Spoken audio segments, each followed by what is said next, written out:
오늘은 하나님의 자녀답게 사는 것 어떤 것인지 오늘 출애굽기 22장을 통해서 하나님의 말씀을 좀 나눠보려고 합니다. 하나님께서는 거룩하신 분이기 때문에 이스라엘도 이방인들과 구별돼야 되는 거룩한 백성입니다. 우리 그리스도인들도 마찬가지입니다. 우리는 그냥 그냥 일반인이 아니라 그리스도인이라는 거죠. 자, 그러면 어떻게 우리가 불신자와 다르게 하나님의 자녀답게 살 수 있는가? 그 첫 번째는 정직과 성실함으로 살아야 된다라는 거죠. 남의 물건을 맡김을 받았을 때 성실하게 책임을 다해서 내 물건 같이 취급해야 되는 거고, 정직하다라는 건 뭡니까?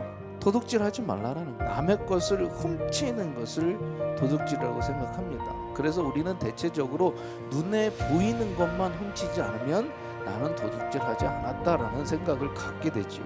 업무 시간에 딴짓하고 업무 시간에 자기 개인의 일을 보는 거, 여러분 이거는요 시간의 도둑이 될 수가 있는 거예요. 우리가 생각할 때 단순히 남의 물건만을 갖는 것, 몰래 가져가는 것, 그것만이 도둑질이 아니라는 거죠. 하나님의 것이 아닌 남의 것에 대해서 우리는 내 것처럼 사용해야 되는 성실함이 필요할 줄로 믿습니다. 우리 그리스도인들은요 이런 모든 문제에 대해서 항상 정직하고 성실하게 살아야 할 줄로 믿습니다. 그런데 많은 그리스도인들이 여기서 약해요. 물론 주여 주여 믿습니다, 교회 생활만 잘하면 참된 그리스도인이라고 생각하는데 그렇지 않아요. 오늘 하나님께서 말씀하셨던 배상에 관한 법들을 왜 만들어 내셨느냐, 왜 이스라엘 백성들에게 그렇게 세세하게 이야기하셨느냐, 그건 다른 것이 아니라 우리 그리스도인들은 항상 정직해야 되고 항상 성실해야 되는. 두 번째로 하나님의 자녀답게 살기 위해서 어떻게 되느냐, 거룩해야 된다라는 거예요. 그리스도인들도 아무렇지도 않게 인스타에 술 마시고 있는 장면 혹은 맥주 칵테일 이런 거 올려놓고 오늘은 분위기가 좋은 밤 이런 식으로 태그 달아놓으면서 아무렇지도 않게 생각한다라는 거예요. 잘못된 일이 하나님의 자녀로서 하지 말아야 될 일이야 라고 이야기를 해주고 그 안에 성령의 역사가 나타나도록 우리는 기도해야 할 줄로 믿습니다.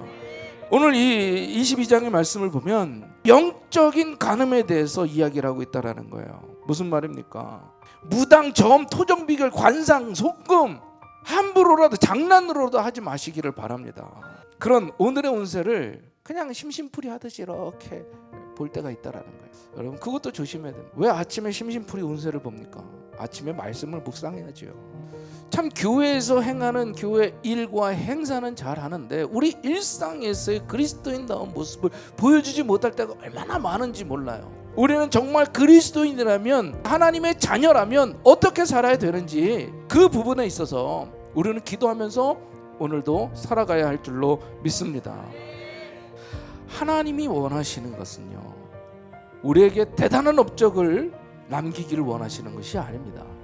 하나님이 원하시는 건 우리가 정말 그리스도인답게 살아가는 것, 하나님의 자녀답게 살아가는 것, 실은 거기서 하나님의 영광이 나타나는 것이고 거기서 정말 하나님의 이름이 빛나게 되는 줄로 믿습니다.